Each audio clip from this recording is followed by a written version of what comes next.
Dimas Derajat buka suara terkait sosok Shin Tae-yong di timnas Indonesia. Sadil Ramdhani dikabarkan memperpanjang kontraknya dengan Sabah FC.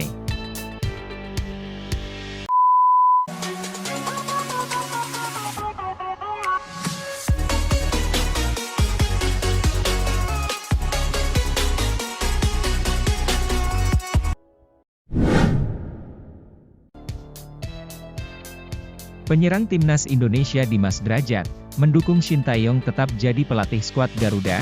Seperti diketahui, posisi Shin Tae-yong di timnas Indonesia masih belum aman.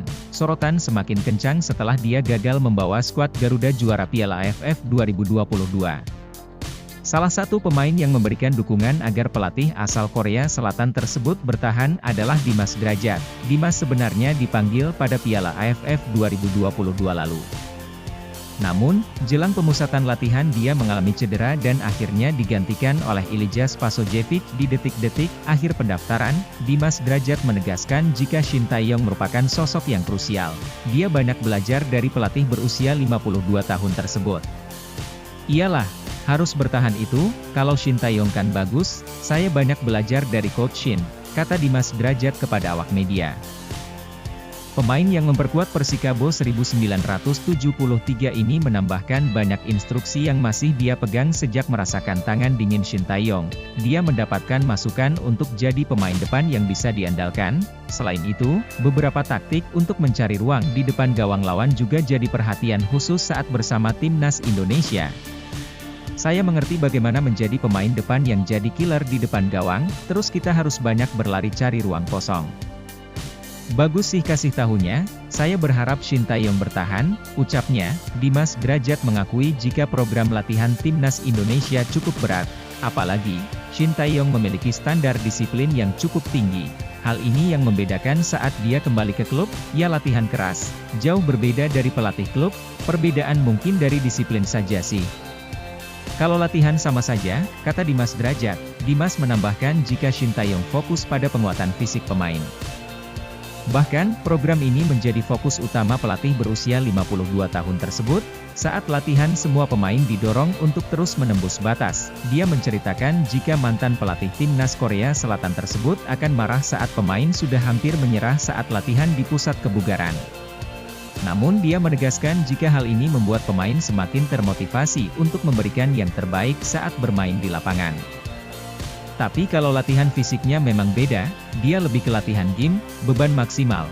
Kalau kita bilang tidak kuat, Shin Tae-yong marah, kita harus melebihi batas kita, supaya kita bisa lebih bagus lagi, pungkasnya.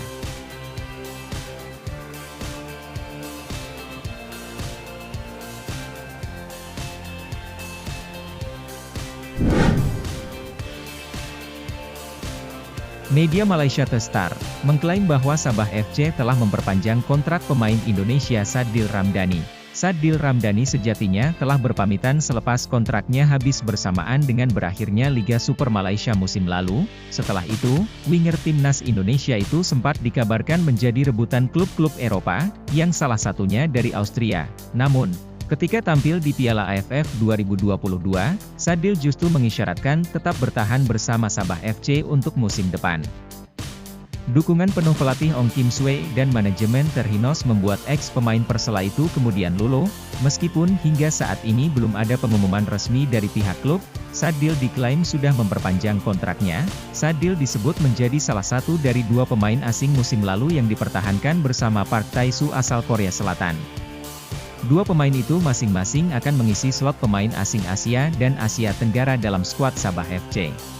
Sementara itu, Ong Kim Sue berencana menguji komposisi skuad terbaru Sabah FC dalam pemusatan latihan di Thailand mulai 28 Januari mendatang. Saya berharap dengan latihan di Thailand, saya bisa membentuk kombinasi yang bagus sebelum pertandingan-pertandingan lainnya, ujarnya. Selain berkompetisi di kancah domestik Liga Super Malaysia, Sabah FC juga akan berlaga di Piala AFC. Hal ini tak lepas atas keberhasilan Terhinos finish di peringkat ketiga Liga Super Malaysia musim lalu.